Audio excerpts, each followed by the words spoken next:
Welcome to CTV's Capital Dispatch with Rachel Aiello.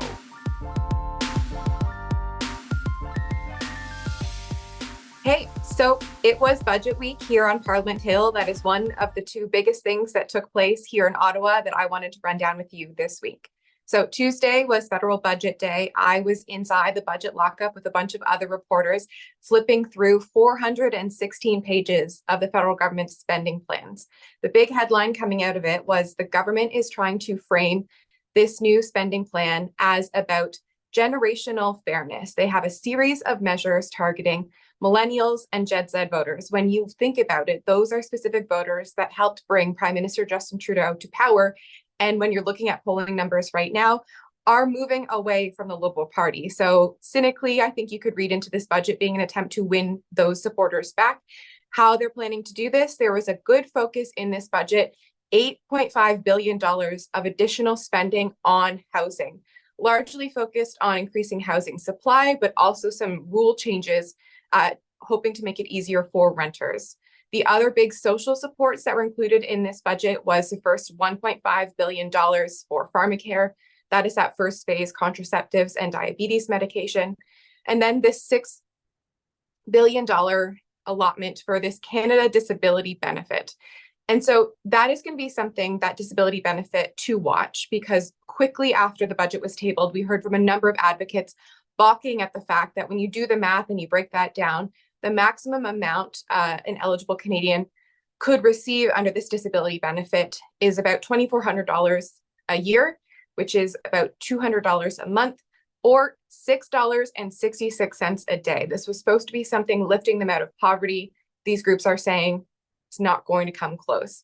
So those are the big spending items. The question is, how are they going to finance this? And that was the other big part of the budget. The federal government is moving forward with a capital gains increase for the wealthiest Canadians, essentially taxing the wealthy, making them pay more to help offset some of the government spending. They're anticipating this is going to be, I think, around $19 billion of revenue. Big picture numbers, though, the government is meeting its target on the deficit. But it's quite interesting when you look at what the deficit's going to be for this current year, about $39 billion. That is about the same amount of net new spending included in this budget. So it's an interesting exercise and always trying to figure out how the government is doing their accounting. So that was the big focus early in the week. What we've watched play out on this file in the days since is debate in the House.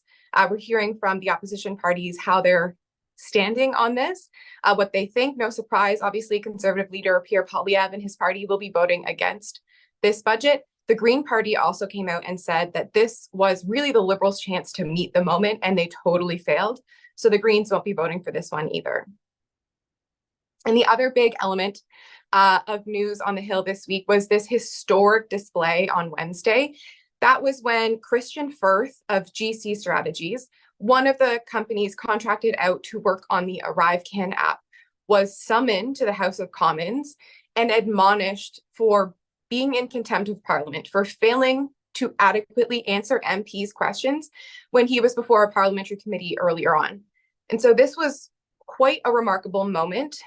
It has not happened in this way.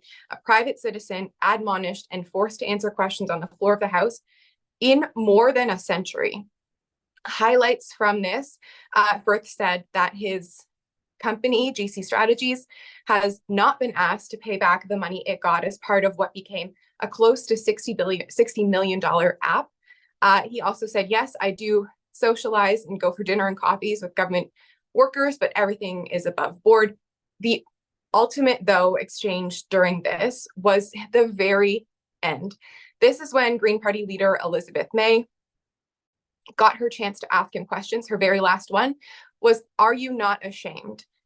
To which Firth went to the speaker and said, "Do I have to answer this?" The entire point of him being there was he has to answer. So yes, the speaker said, "Yes, you do." And his answer was, "No, I am not ashamed."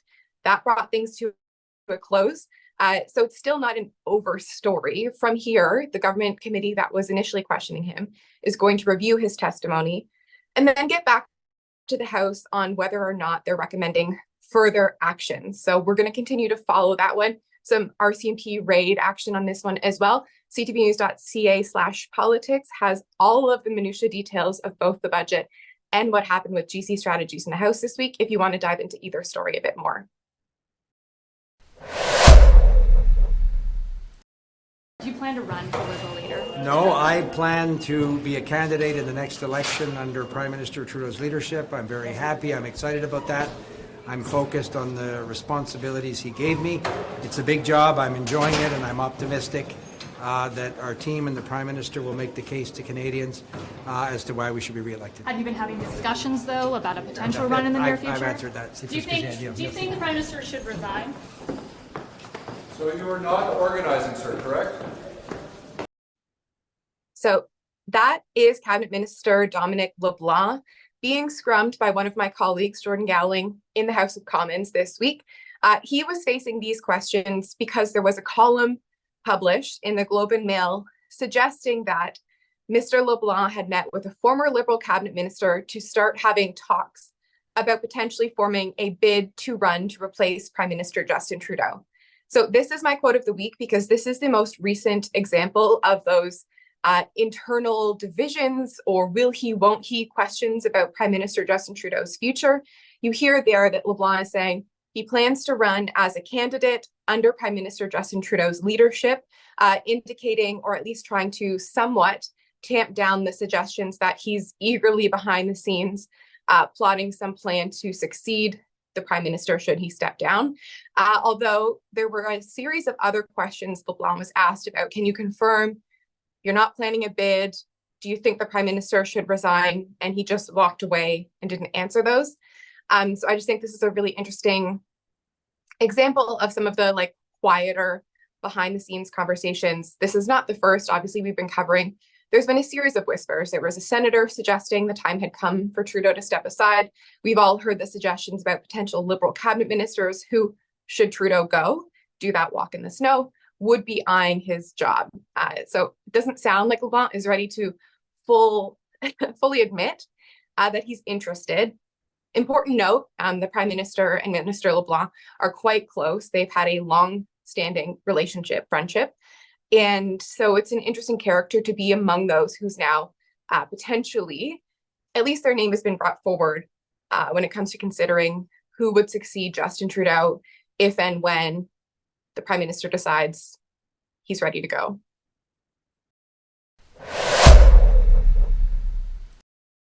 As for what I'll be watching next week, the House is taking another break. I feel like a broken record pretty much. They're on an on-again, off-again schedule here.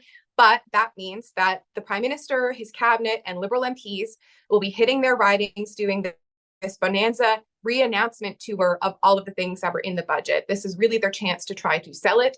So I'll be watching to see what that looks like if they're trying to pick up on this earlier strategy they had in releasing some of the elements of the budget early, if they try to innovate and find a different way to do this post-budget announcement. There's been some shakeup in his office in terms of who's leading their social media. So I'll be watching to see if there's a new strategy on that element as well. Relatedly, there were a series of personal finance influencers who were invited for the second time into the budget lockup. It was something they tried out last year, and they were back this year. And so I've been keeping an eye on some of their content. They're promising to roll out their version of what they thought was interesting in the budget in the days ahead. So I'll be curious to see how that messaging strategy goes, if they are largely supportive of what they read, or how they are communicating to their audiences what they saw in the budget. And then more big picture, just one last little note. When the House comes back, there's going to be all eyes on what will eventually be a confidence vote on this budget. Now, the NDP are supposed to prop up the government on matters like this, but as this week is coming to a close, the line we're getting from the New Democrats is they are still reading through this document. They are not ready to say concretely one way or the other whether they are going to support it. They want to push and get some more answers on some of the elements that they think there isn't enough funding for. And so that's going to be where my eyes are. Is this the time that Liberal NDP deal breaks, or is he going to get his questions answered and ultimately support the government in the end?